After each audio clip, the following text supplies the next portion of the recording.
Well, a federal jury has ruled that CSX Railroad was not responsible for the deadly flood in Waverly in 2021. 20 people died in those floods.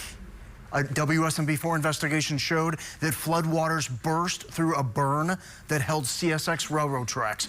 Witnesses described a sudden wave of water that then surged into the town. Victims' families sued for $450 million, saying CSX failed to clear debris from its culvert and had advanced knowledge that the flooding behind its burn was severe.